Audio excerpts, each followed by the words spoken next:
So what is delta trading?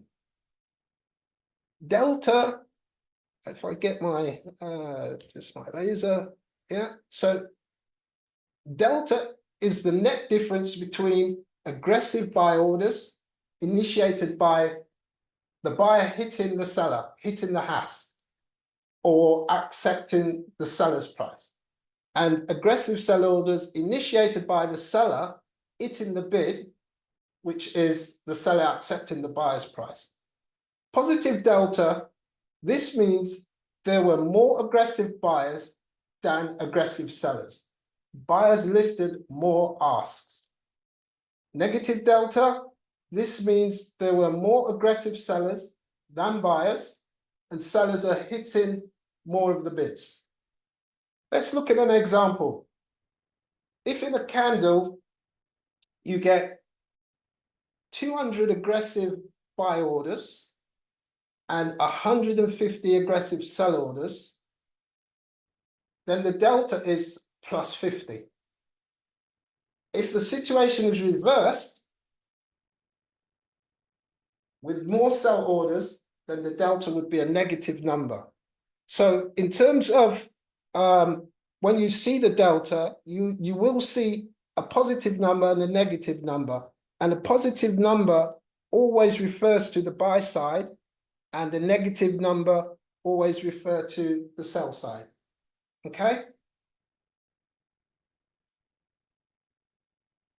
Unlocking the secrets to spotting weakness, market weakness. This is one of the great things about order flow, and using delta to analyze order flow, it allows us to unlock the secrets to spotting where the market is weak and when a market is being exhausted. Yeah, so we got three types of deltas that we're going to look at in a second. Yeah, but first let's talk about how traders look at volume before we get into delta. So many traders use volume as a guide to a move being imminent. However, volume on its own is not enough to justify a trade. So if you use volume on its own, you kind of not got enough information to make it worth taking that trade. But delta is really cool because delta provides an additional layer of analysis on top of that volume information. So that now opens up the hidden motive of the market. So you don't know what the market is really trying to do just by looking at volume. But when you use delta analysis, it's like peeling back some layers of that onion so you can see the underlying behavior of the market. So while traditional volume shows the total number of contracts traded, delta distinguishes whether that volume was driven primarily by buyers or sellers. Now, traders can confirm whether large volume spikes are due to aggressive buying or aggressive selling by using this delta analysis. So over here on the right, we have we've got three types of delta analysis.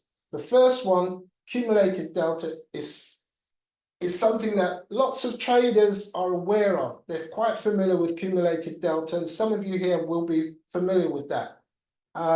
But delta divergence and delta transition is a less known topic. A lot of traders don't really know about delta transition and delta divergence. So today we're going to look at that. And if you use any of these three or even use them together, yeah, they can give you clues to whether a move is becoming exhausted or weak.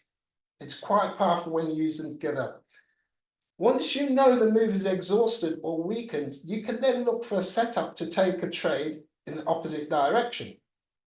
And that is without fear of catching what we call a falling knife, which means that you're not trading against a move that still has legs in it, still has momentum.